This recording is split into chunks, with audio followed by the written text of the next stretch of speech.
십자가 군병들아 주 위에 일어나 기들고 앞서 나가 담대히 싸우라. 주께서 승전하고 영광을 얻도록 그 군대 거느리사 이기게 하시네.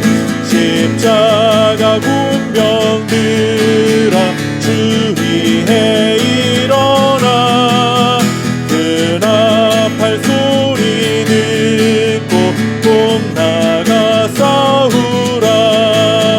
수 없는 원수 앞에 주 따라갈 때에 주 예수 힘을 주사 강하게 하시네.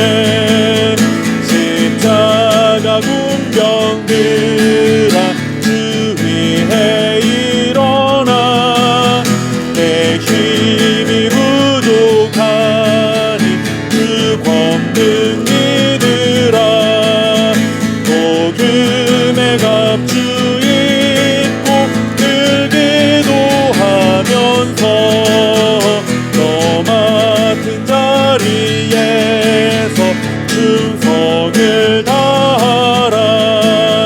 십자가 군병들아 주 위에 일어나 이날에 접전하고 곧 해가 부르라. 승전한 군사들은 영생을 얻으며 영광의 주와 함께 왕노릇하리라.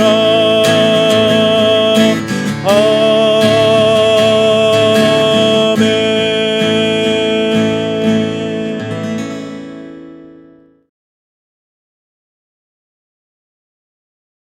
여룻바알이라 하는 기드온과 그를 따르는 모든 백성이 일찍이 일어나 하룻샘 곁에 진을 쳤고 미디안의 진영은 그들의 북쪽이요 모레산 앞 골짜기에 있었더라.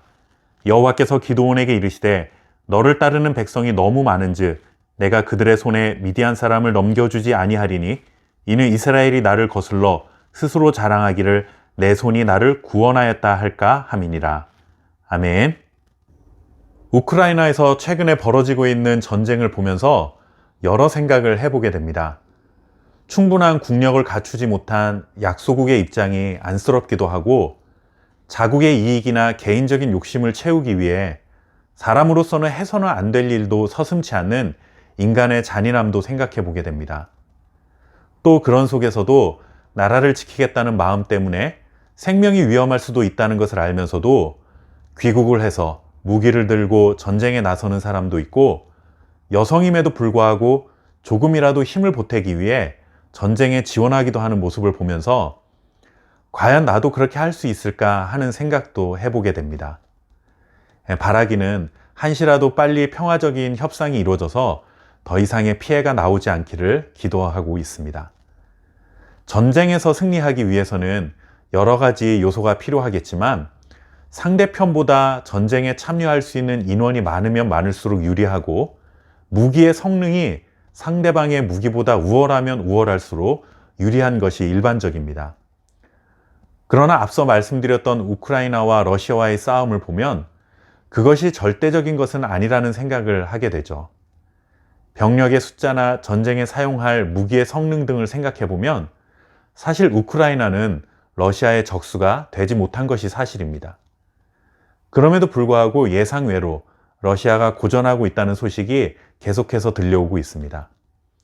겉으로 보이는 객관적인 전력만이 전부가 아니라는 것입니다.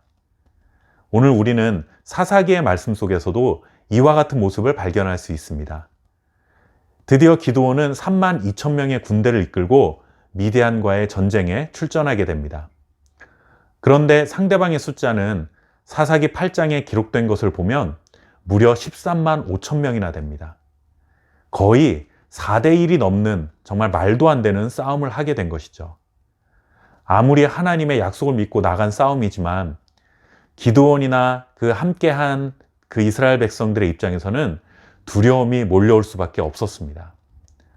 이런 절대적 약세를 보이고 있는 상황임에도 불구하고 하나님은 정말 너무하신다라는 생각이 들 정도로 이상한 요구를 하십니다. 32,000명 중에 두려워 떠는 자들은 돌아가라 하는 것이었습니다.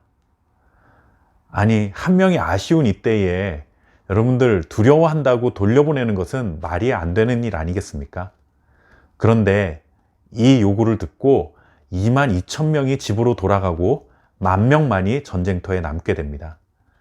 이제는 4대1이 아니라 14대1로 싸워야 할 처지가 된 것이죠. 기드온이나 남아있는 이 10,000명의 마음이 어땠을까요? 이전보다 더 큰 두려움이 몰려왔을 것입니다. 그런데 이게 끝이 아니었습니다.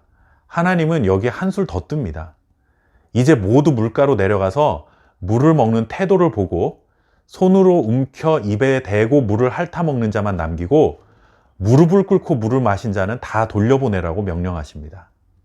그런데 그 10,000명 중에 남은 자가 300명입니다. 13만 5천 명과 300명이 싸워야 할 처지가 되었으니 이제는 약 450대 1 정도의 싸움을 하는 것과 같은 상황이 되고 말았습니다. 그렇다고 해서 이스라엘 군대가 굉장히 군사훈련을 잘 받은 탁월한 특공대만 남은 것도 아니었습니다.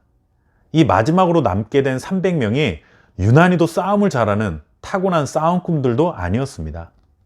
오히려 이들은 정규군도 아니고 그냥 위급 상황에 갑자기 군대로 불려온 일반인들이었습니다. 그러니 이 싸움은 사실 시작 자체가 불가능한 싸움이었습니다. 왜 계란으로 바위 치는 것보다 더 말도 안 되는 싸움을 하나님께서는 말씀하신 것일까요? 이유는 오직 하나입니다. 이 전쟁은 기적이 아니면 승리할 수 없고 하나님이 아니면 이런 기적을 일으킬 수 있는 자는 이 세상에 없다는 사실을 알려주고자 하셨던 것입니다. 혹시라도 처음 32,000명으로 13만 5천 명을 이겼다면 그것도 기적이긴 하지만 그래도 자신들이 잘해서 이겼다고 착각할 수 있었다는 것이죠. 1만 명으로 13만 5천 명을 이긴다는 것은 말도 안 되는 일이지만 그것도 혹시 자신들의 자랑거리로 삼을 가능성이 있었기에 하나님은 아예 그 모든 가능성을 제하여 버리신 것입니다. 사실 300명이라는 숫자는 의미가 없는 숫자입니다. 300명이라도 있었기 때문에 이스라엘이 이긴 것이 아니라 하나님이 하시고자 한다면 그 남은 300명을 다 돌려보내더라도 얼마든지 전쟁에서 승리할 수 있었다 하는 것입니다. 하나님은 기드온과 이스라엘 백성들이 이것을 깨닫기 원하셨습니다. 내 능력으로 이긴 것이 아니라 하나님이 아니면 도무지 일어날 수 없는 일이 일어났고 그러니 바알과 아세라를 버리고 하나님만 온전히 신뢰하며 하나님만을 우리의 왕으로 인정하고 살아가야겠구나 하는 신앙적 결단을 해야 한다는 것을 깨닫기 원하셨다 하는 것입니다.